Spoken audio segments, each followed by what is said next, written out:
Time now for Keller at Large. Here's John.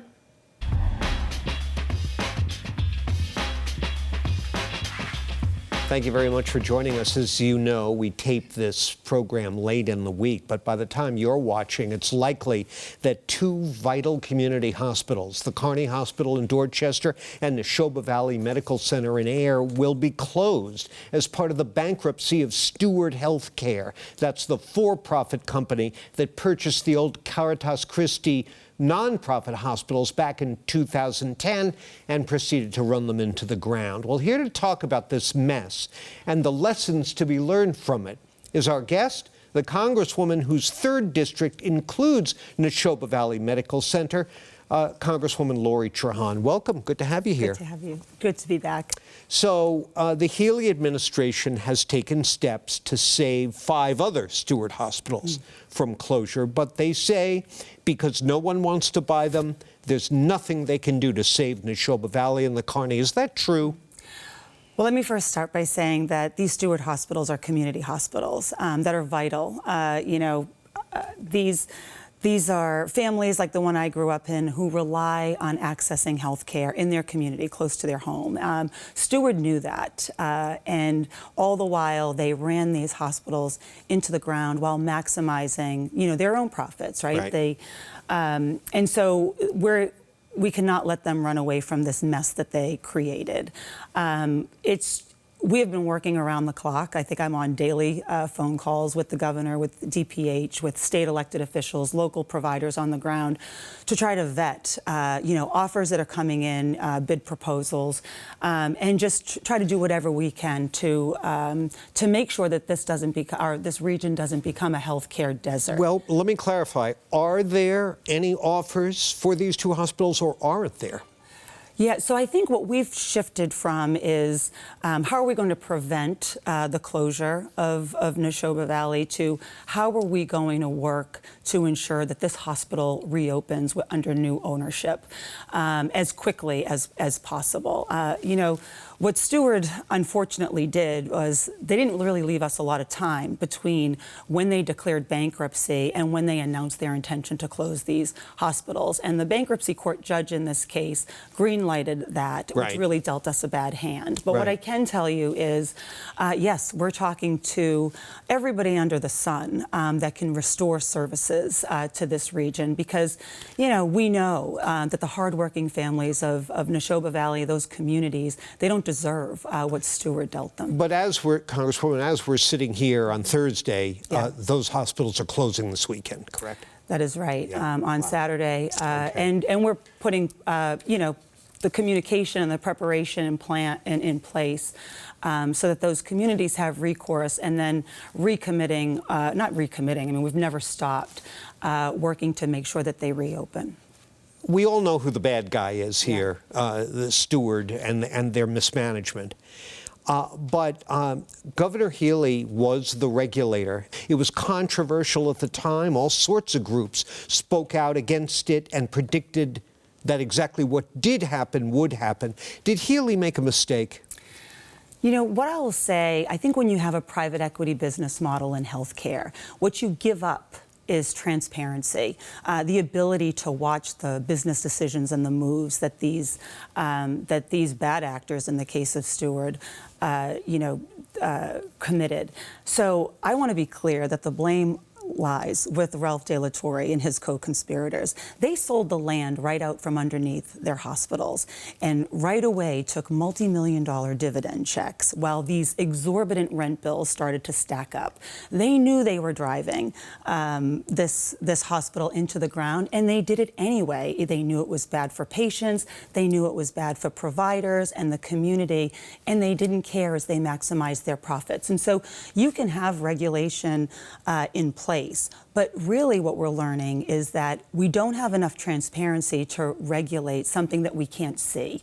I've actually called for the Department of Justice and for the Federal Trade Commission to investigate these practices and Ralph De La Torre and his executive team, because we've seen too many times when corporations, they let greed wreak havoc on hardworking families, and then we're playing catch up to try to right those wrongs.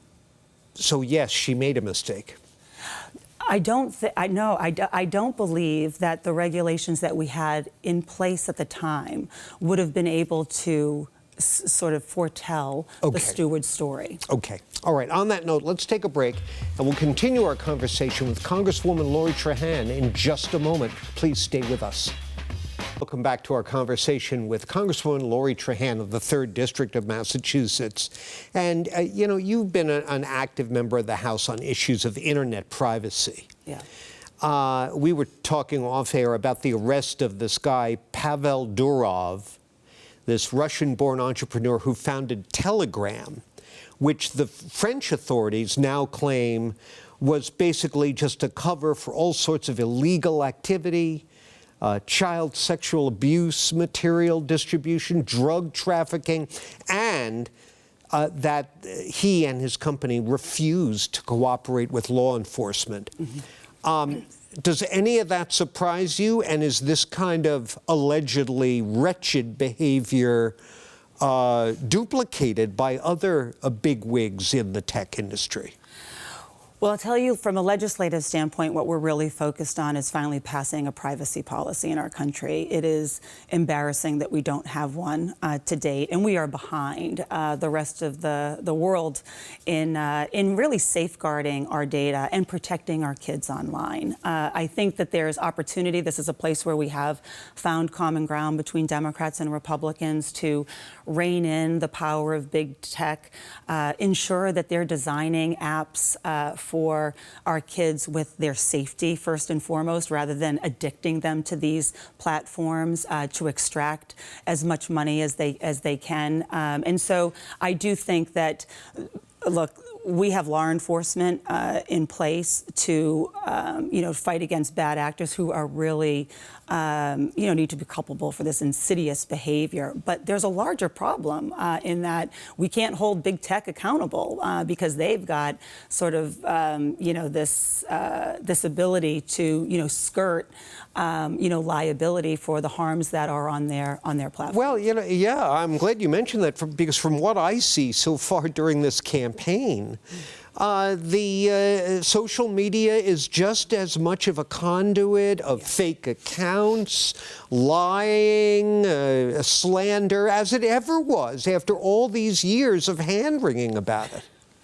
Absolutely. I mean, whether it's the spread of misinformation or disinformation, everyone holds their hands up when you talk to these tech executives that they can't do anything about it. There's no transparency into algorithms.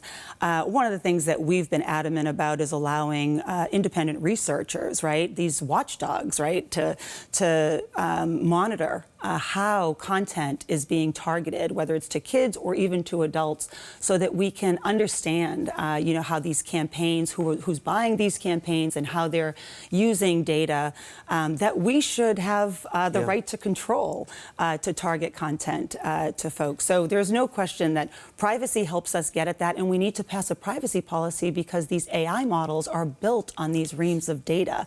And so we need a protocol for that data if we're going to get in front of AI.